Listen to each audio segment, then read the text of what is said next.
እማዬን ላመጣት ስትጨርሽ ደውይ ብያት ነበር ስልኳን ቢያለኝ። እሺ በቃ እዚሁ ልጠብቃት። ቅዱስ ሚካኤል እናስቀድሳለን እየመጣው ነው ውጡና ጠብቁኝ።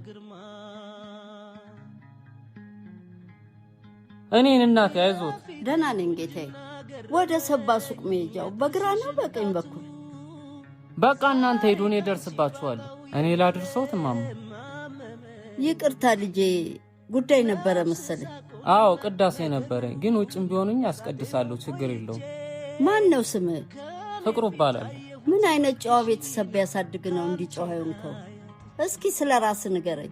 ቤተሰቦቼ ጋር ጎጃም መርጦ ለማርያም ነበር የምኖረው። በሰላም እጦት ምክንያት ትምህርቴን አቋርጬ ወደ አዲስ አበባ ከመጣሁ 3ኛ ዓመቴን መያዘኝ ነው።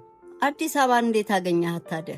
ሸጋ ናት። ያው እንጀራ ቤት ተቀጥሬ ቀን ሙሉ እየዞርኩ ሳከፋፍል ውላለሁ። በወር በሚከፈለኝ 3,000 ብር ታላቅ ወንድሜን እንጅባራ ዩኒቨርሲቲ እያስተማርኩኝ ነው። እስኪ ወላሂ በል ማርያምን ከ3,000 ብር ላይ ቀንሰ ወንድምን ስታስተምር አንተ አትቸገርም? እኔ ምግብና መጠጥ ዘው ስራ ቦታ ስለሚችሉኝ አይቸግረኝም። ብርክ ያልክ ልጅ አላህ ይባርክ። እማዬ ስልክሽን ምን አድርገሽው ነው? አስጨነቅሽኝ እኮ። ምን አስጨነቀህ? አላህ ረዳት አሳጣኝ። ይሄ የተባረከ ልጅ ቅዳሴን ትቶ ረዳኝ። ሰው ማገዝም እኮ የው መቀደስም ማስቀደስም ነው። ይችን 10,000 ብር ያዝ፣ ለወንድም ማስተማሪያ ትሆናለች። አረ በዛ እናቴ በዛ። ለእናንተ መልካም ያደረጉላችሁን በመልካም መልሱ ብለዋል ነብያችን። ያዝ ወንድሜ። አመሰግናለሁ። መልካም የረመዳን ጾም ይሁንላችሁ።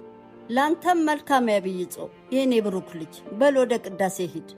ይህ ድራማ አይደለም። በሚያዝናና በሚያስተምርና በድራማ መልክ የሚሰሩ ሰዎችን 10 ሺህ ብር የምናግዝበት ይህ ድራማ አይደለም የተሰኘው ኮንቴንታችን ነው። አሁን የተመለከታችሁት የፍቅሩ እውነተኛ ህይወት ነው። እንደ ሀገር ለማደግ የሚሰሩ ሰዎችን ደገፍ ማድረግ እያለን በባርኮት አድቨርታይዚንግ ማንኛውንም የቴሌቪዥን ማስታወቂያ ስታሰሩ በቲክቶክ በኢንስታግራም እና በፌስቡክ ለሚገኙት በሚሊዮን ለሚቆጠሩ ተከታዮቻችን በነፃ ማስታወቂያ የምንሰራላችሁ ይሆናል። ከስር ሜንሽን ያደረግነውን ከ150 ሺህ በላይ ተከታይ ያለውን የፍቅሩን ቲክቶክ አካውንት ፎሎ በማድረግ እናበረታታው።